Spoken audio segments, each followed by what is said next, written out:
Bienvenue dans cette nouvelle vidéo où on va parler de ma thèse sur l'investissement dans Cosmos, partie 2. Cette vidéo va principalement parler des services interchain. Salut à toi cosmonaute, tu as bien kiffé la précédente vidéo sur Cosmos, hein? Bienvenue sur la chaîne des deux cosmonautes. J'avais prévu d'enchaîner sur la partie 2 et la partie 3 de ma thèse Cosmos, mais entre temps tu as le compte Twitter Accélère France qui a organisé un challenge sur la création de contenu qualitatif et original, et il restait plus qu'une semaine pour le faire. Alors j'ai condensé tout ce que je savais sur Accélère en une seule vidéo. Dis-toi qu'il n'y avait que 4 participants pour gagner jusqu'à 1500 Accélère, avec 3 gagnants. Et dans les 4 participants, il y en a 2 qui sont les deux cosmonautes. Oui, on a participé avec un thread Twitter et avec une vidéo YouTube. Et d'ailleurs pareil, IST a lancé un challenge pour gagner 150 BLD, donc les tokens agoriques, avec 3 gagnants. Le challenge consistait à générer la meilleure œuvre d'une intelligence artificielle mettant en valeur le projet IST. Il y avait 5 participants, un truc comme ça, et j'ai gagné 2 fois 150 BLD. Bref, vous qui continuez à vous intéresser à la crypto, même en bear market, n'oubliez pas de vous impliquer. Je ne sais pas combien, 1500 ou 2500 accélères si on gagne 2 fois. Et 300 BLD me rapporteront en bull market, juste pour avoir participé à des jeux. Et si ça peut t'aider pour t'impliquer, rejoins mon Discord pour s'amuser ensemble. Tu as un lien en description. Bon, je vais faire un rappel sur la partie 1 de ma thèse Cosmos. Premièrement, on a vu que les appchains c'est cool, Bitcoin en est la preuve, mais pas sans interopérabilité. Alors du coup, Ethereum est devenu cool en proposant une interopérabilité des applications, mais dans un cadre trop restrictif, avec le VM, Solidity, l'espace de bloc et le consensus. On avait des applications pas assez souveraines pour devenir super performantes, ou préservant l'anonymat, ou super innovantes, avec un langage de programmation spécifique en fonction des besoins.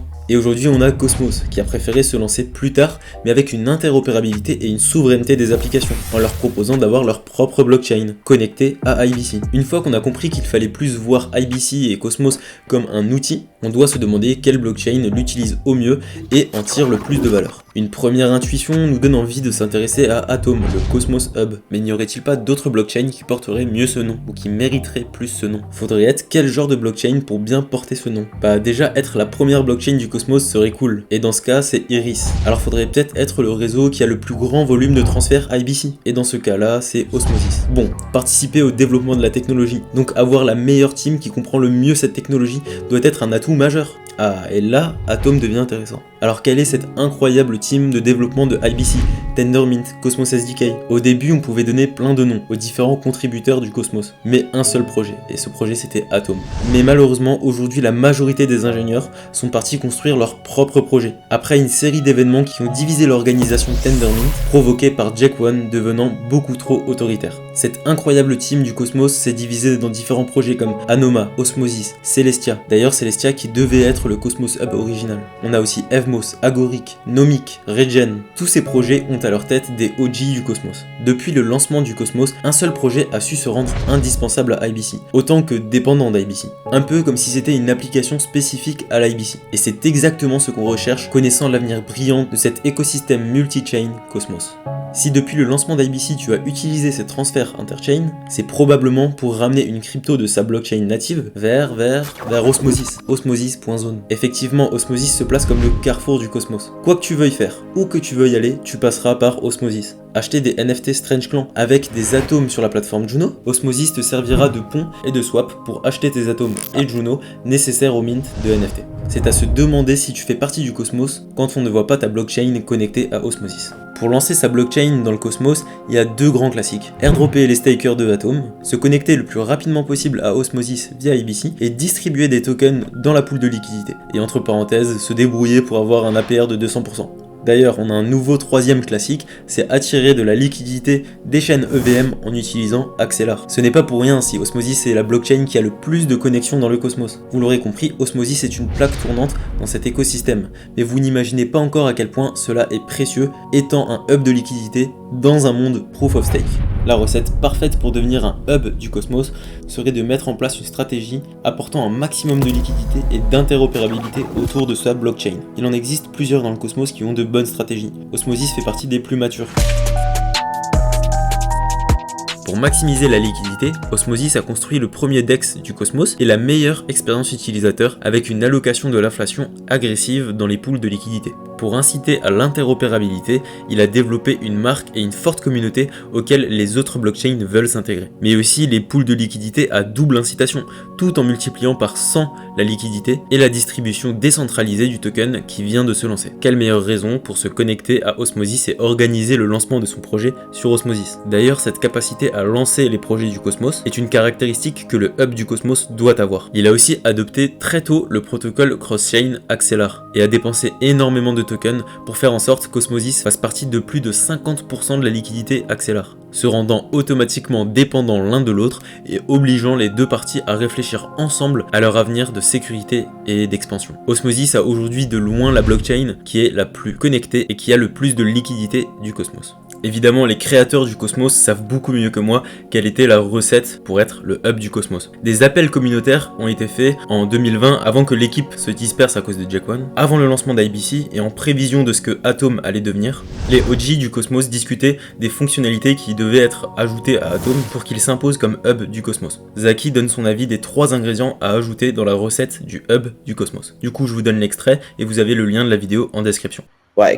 Currently, really, the only moat the hub has is Atom liquidity, and I think current market conditions are not favorable to preserving that moat. What are the in-demand features that you see?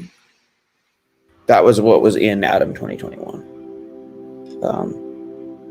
Bidirectional Ethereum bridge, staking derivatives, and an AMM.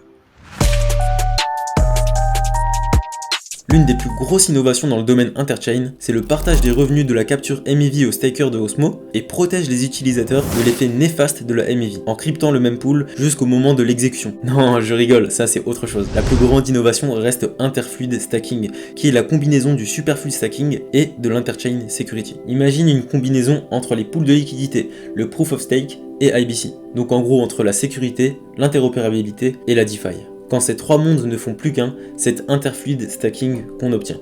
C'est-à-dire que dans une pool de liquidité Interfluid Stacking, Atom Osmo, tu pourras à la fois apporter de la liquidité pour gagner les frais de change, donc jouer un rôle de market maker, et en même temps staker les 2 jetons de cette pool pour sécuriser et gagner des récompenses supplémentaires. De plus, une partie des Osmos sécuriseront Atom grâce à Interchain Security, et vice versa, ce qui forme une Mesh Security, ou sécurité maillée, dans l'ensemble du Cosmos, chacun se sécurisant les uns les autres. Cet état final de sécurité maillée est la 3e et dernière version de la roadmap de l'Interchain Security tant attendue. Vous l'avez compris, là encore, Osmosis se place au milieu du maillage. S'il paraît clair que Osmosis est le hub de liquidité, il est fondamental de comprendre qu'avec Interchain Security V3, Osmosis sera un hub de sécurité avec tout le cycle vertueux que cela représente pour son hôte. Voilà comment Osmosis a réussi à transformer de simples pools de liquidité en une source de liquidité, de sécurité et donc de revenus. Et c'est tout naturellement que Osmosis se placera comme l'un des plus gros fournisseurs de sécurité du Cosmos.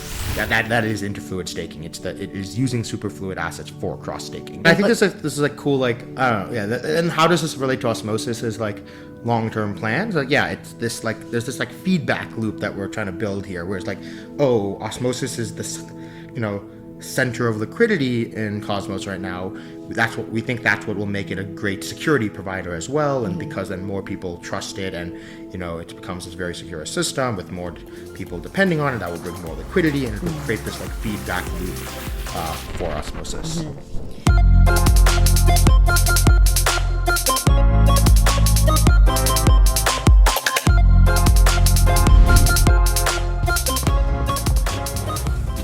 Chad, what are you doing? We're gonna be late for work. Relax, man. I'm earning crypto on Osmosis.